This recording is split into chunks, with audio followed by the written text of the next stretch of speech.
पर उत्तर प्रदेश की 5वीं बार बहन मायावती जी मुख्यमंत्री बन रही हैं, इस बात का निर्णय हो चुका है। जो अब ये 7वां चरण चल रहा है, ये तो खाली और मजबूती देने के लिए चल रहा है। एक तरफा जिस तरीके से 10 फरवरी से चला था हाथी, जिस दिन पहला मत पड़ा था, पहला वोट पड़ना हुआ था, उसके बाद से जो उसने अपनी हाथी ने अपनी चाल तेज की है, पहले चरण, दूसरा, तीसरा, चौथा, 5वां, छठा करके, और 7वें में जब आपके पास आ रहा है तो इतनी मजबूती से आ रहा है कि अब वो जा करके 10 तारीख को लखनऊ में ही रुकने का काम करेगा, जब वो बहन मायावती जी को उत्तर प्रदेश का 5वीं बार मुख्यमंत्री बना देगा। आपको ये आपकी विधानसभा, इस विधानसभा का नंबर क्या है? विधानसभा जिला सोनभद्र और दुबई की विधानसभा, लेकिन नंबर इसका है 403। उत्तर प्रदेश में विधानसभाएं कितनी है? 403। विधानसभा में आज जो आप लोग जिस तरह से एकत्रित हुए और जिस तरह से आप लोगों में जोश है और जिस तरह से हमको स्वयं मालूम है कि सोनभद्र और यहाँ के चाहे दुर्दी हो, चाहे ओबरा हो, चाहे अन्य स्थान हो, वो बहन मायावती जी की निगाह में किस तरह से सबसे ऊपर के नंबर में पहले भी रहे हैं और अभी भी रहे और अभी भी है। तो ये 403 वाली विधानसभा अब नंबर 1 की विधानसभा हो जाएगी, जब आप लोगों का वोट एक तरफा बहुजन समाज पार्टी को पड़ेगा और बहन मायावती जी उत्तर प्रदेश की मुख्यमंत्री बनेगी। ये आखिरी विधानसभा नहीं कहलाएगी, गिनती के बाद ये पहली विधानसभा कहलाएगी, क्योंकि सबसे ज्यादा वोटों से, बुद्धि से और यहीं से जीतने का काम अब की बार बहुजन समाज पार्टी के प्रत्याशी का, लोकप्रिय प्रत्याशी जो आपके बीच में है, उनका होगा। आपके बीच में आपने देखा एक बहन मायावती जी, उन्होंने चारों तरफ विकास का काम किया, कोई क्षेत्र नहीं छोड़ा।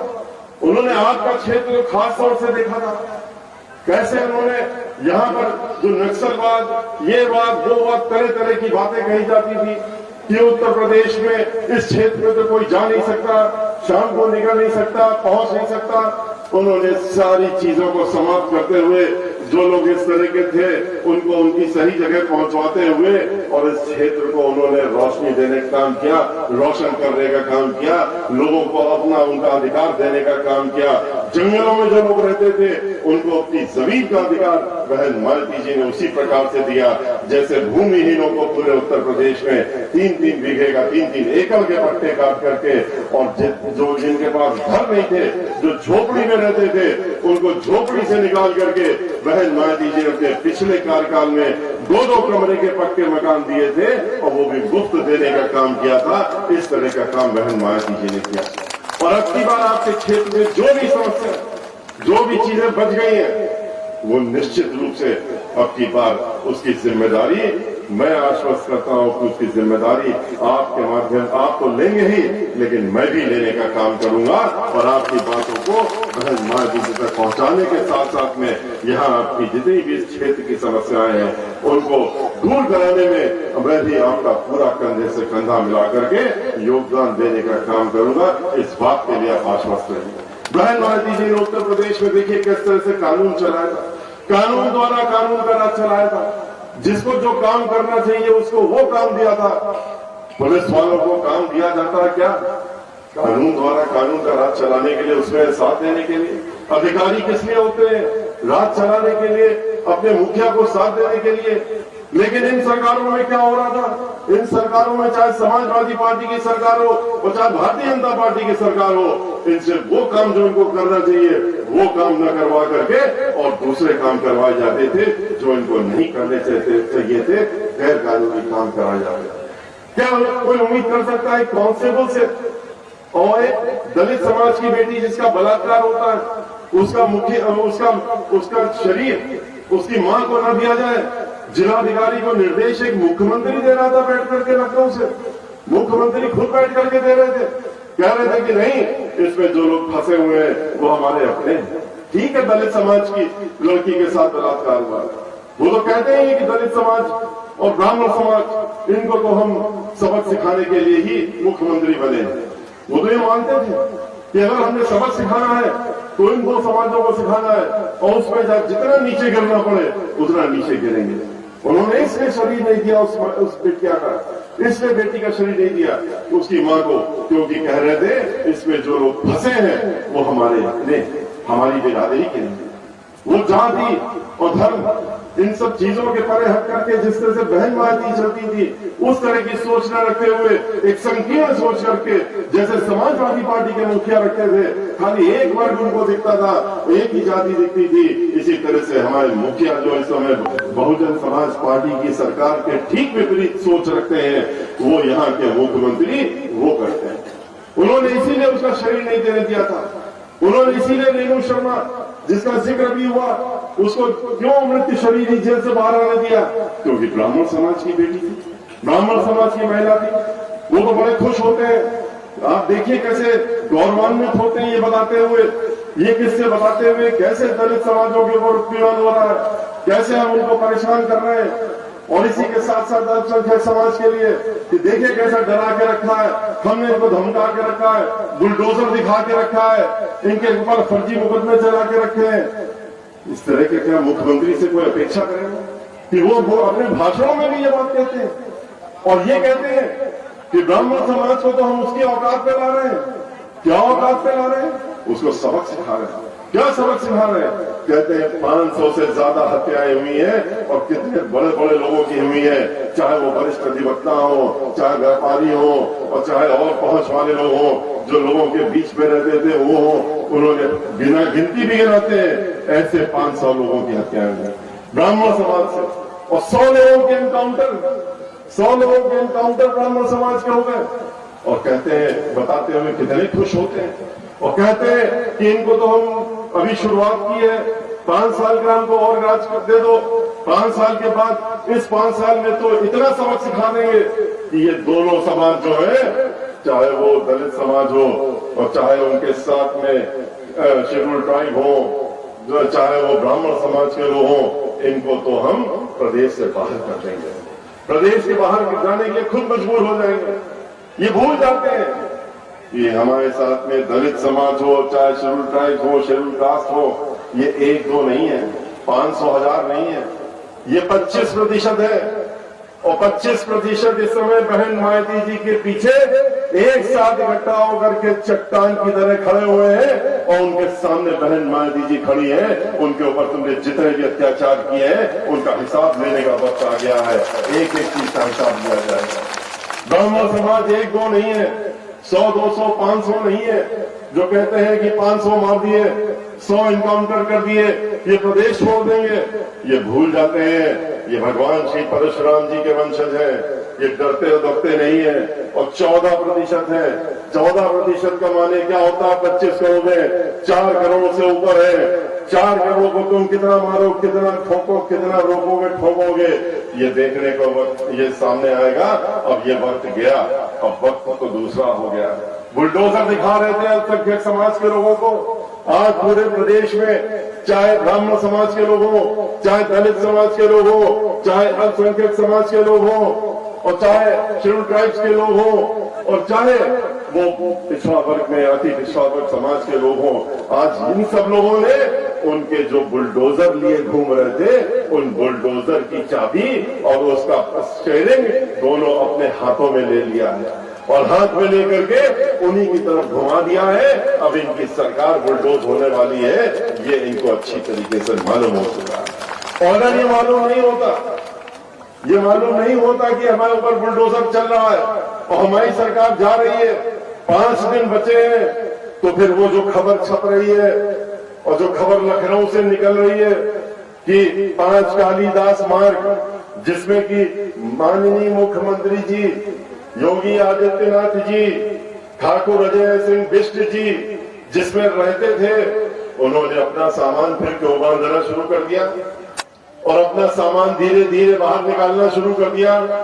अब तो उनका सामान बाहर निकल रहा है, ये दिखने लगा है उस बंगले से। और कहां जा रहा है? गोरखपुर में मठ के अंदर जा रहा है, जहां पर उन्होंने अपना स्थान बना रखा है और जहां बहन मायावती जी ने कहा है कि इनको अब उसी मठ में वापस जाना पड़ेगा, वहीं पर भेजा जाएगा। सिर्फ 5 दिन, बहुत इंतजार कर लिया आप लोगों ने, बहुत दिन इंतजार कर लिया, बहुत कष्ट उठा लिया आप लोगों ने, बहुत दिन का उत्पीड़न सह लिया। समाजवादी पार्टी में भी उत्पीड़न सहा था आपने, तब इनको लेकर के आए थे। समाजवादी पार्टी की सरकार तो जब आती है आप सभी जानते हैं, गुंडागर्दी, माफियागर्दी, डकैती, फिरौती, दहशतगर्दी, लूटमार और बलात्कार, दंगे फसाद ये सब शुरू हो जाते हैं। दंगे फसाद क्यों होते हैं? समाजवादी पार्टी वाले कहते हैं हमने तो 134 दंगे करा दिए, और फिर कहते हैं कि हम 16 दंगे और करा लेते तो 150 का आंकड़ा पार कर लेते। दंगे कौन कराता है? दंगे कैसे होते हैं? दंगे अपने आप नहीं होते। दंगे जो होते हैं वो दंगे कराए जाते हैं, और दंगे कराने का कार्य कौन करता है?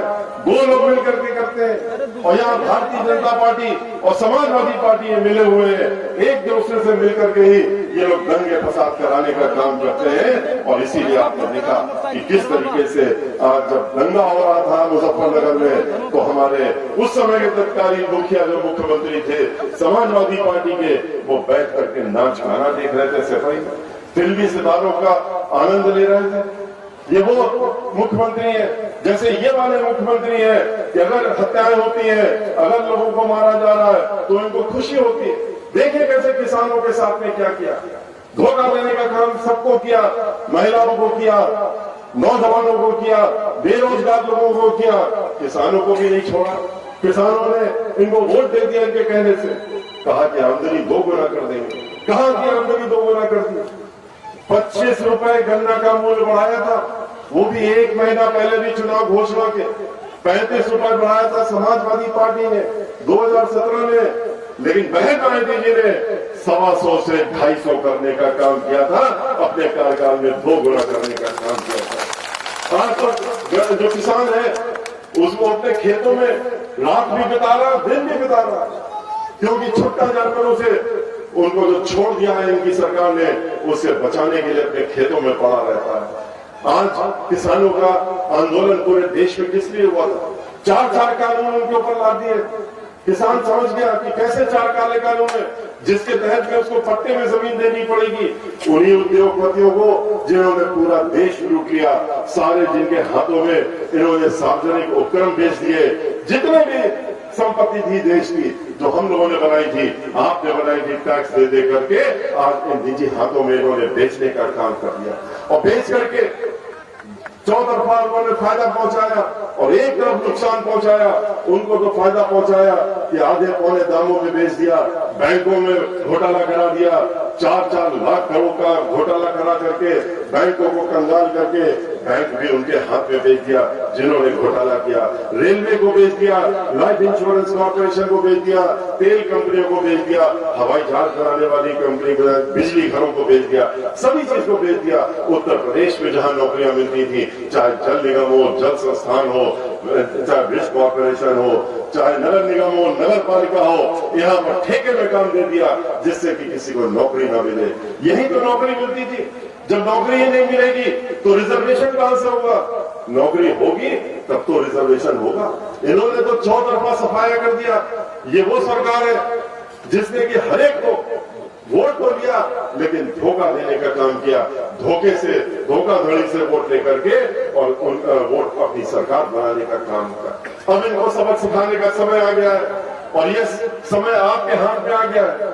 आपके हाथ में वो चीजें, आपके हाथ में वो चीजें जो कि आप इनको उस चीज का भी जवाब दे सकते हैं जो आपने मंजर अभी देखा था कुछ दिनों पहले कोरोना काल में। याद करिए कैसे लाखों लाख लोग मर गए। इन्होंने तो 300 करोड़ रुपया महीना खर्च करते हैं अपने ऊपर विज्ञापन पे, अपना चेहरा दिखाने के लिए, सिर्फ अपना चेहरा अखबार में छपाने के लिए, मीडिया में दिखाने के लिए, टेलीविजन में दिखाने के लिए 20,000 करोड़ रुपया इन्होंने 5 साल में सिर्फ इसी विज्ञापन में खर्च कर दिया। अगर ये 20,000 करोड़ रुपए इन्होंने गरीबों के लिए स्कूल बनाने के लिए लगा दिए होते, दवाइयों के लिए दे दिए होते, अस्पताल बनवा दिए होते, और जो कोरोना में जो दूसरे प्रदेशों में मजबूर होकर के लोग गए थे नौकरी के लिए, अन्य चीजों के लिए, और जब वहां से भगाए गए, धक्का मारा गया उनका, तो पैदल चलते हुए जिनको हम लोगों ने देखा कि 400 किलोमीटर, 500 किलोमीटर महिलाएं अपने कंधे में बच्चों को लाद करके, अपने सर में बांध करके, अपने पीठी में बांध करके और अटैची में सूटकेस में बच्चे को बांध करके किस तरीके से घसीटते हुए ला रही थी, वो सबने देखा। लेकिन इनको ये नहीं हुआ कि हमने जो 20,000 करोड़ रुपया अपने ऊपर खर्च किए हैं, उसका थोड़ा सा हिस्सा भी अगर इन्होंने खर्च कर दिया होता उन सड़कों में किनारे कैंप लगाने के लिए, वहां खाना खिलवाने के लिए, वहां बसें लगवाने के लिए, उन लोगों को घर भिजवाने के लिए जो अपने घर जाना चाहते थे, डॉक्टरों के लिए, दवाई के लिए, ऑक्सीजन के लिए, नर्सों के लिए, तो वो लाखों लाख लोग शायद आज हमारे बीच में जीवित होते, आज आप लोगों के साथ में यहीं बैठे होते और मौजूद होते। आज उनकी औलादें आज जो हो गई कि उनके न पिता है न माँ है, सैकड़ों हजारों लोग ऐसे हो गए, वो शायद आज दिन न देखना पड़ता। जलाने की जगह नहीं मिली, दफनाने की जगह नहीं मिली, लकड़ी नहीं मिली जलाने के लिए, लोगों को गंगा नदी में बहा दिया गया, बालों में दफना दिया। और किस तरीके से जानवरों ने वहां घसीट करके नोचा खसोटा, वो गंदे गंदे दृश्य भी, भयानक दृश्य भी हम लोग देखे, जिनको शायद इस जीवन में तो हम लोग के मस्तिष्क से कभी बाहर नहीं जा पाया। हमेशा याद आएगा वो दृश्य और हम लोग का दिल दहल जाएगा, लेकिन इनको कोई फर्क नहीं पड़ता। ये अपनी पीठ थपथपाते हैं, उसमें भी कितना अच्छा काम किया हमने, कैसा बढ़िया कोरोना में काम किया, और कहाँ कहते हैं किया कुछ नहीं, अखबारों में, मीडिया में। इसलिए आपको इनका असली चेहरा पहचानना चाहिए। इनका मुखौटा हट गया है, प्रदेश के सामने से हट गया है। एक तरफा आज बहुजन समाज पार्टी को बहन मायावती जी, जिनके दिल में गरीब बसते हैं, जिनके दिल में किसान बसते हैं, जो महिलाओं की समस्या जानती है, महिलाओं को सुरक्षा देना जानती है, जिन्होंने कहा है कि हम बेरोजगारों को अब की बार अपनी सरकार बनने के बाद सबसे पहला कार्य करेंगे, हम प्रदेश से बेरोजगारी दूर करेंगे, जिससे कि हर घर में एक रोजगार हो। पिछली बार उन्होंने 23.5 लाख लोगों को रोजगार दिया था।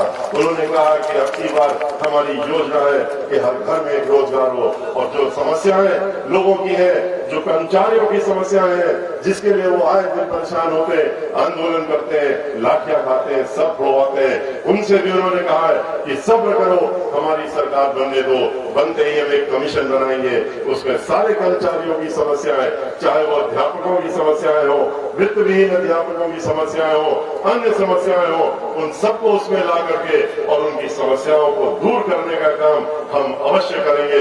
6 महीने के अंदर कमीशन के द्वारा इनको दूर करेंगे। और जो समाजवादी पार्टी ने पुरानी पेंशन को खत्म करने का काम किया था, जब उनकी 3 से 7 की सरकार थी, बहन मायावती जी ने वादा किया है कि उस पुरानी पेंशन को हम फिर से उत्तर प्रदेश में लागू करने का काम करेंगे। और जो धमकी देने का काम किया भारतीय जनता पार्टी वालों ने कि जैसे ही अब की बार चुनाव खत्म हो जाएगा, वो फिर से वो कानून जो उन्होंने किसानों के खिलाफ बनाए थे उसको लागू करने का काम करेंगे।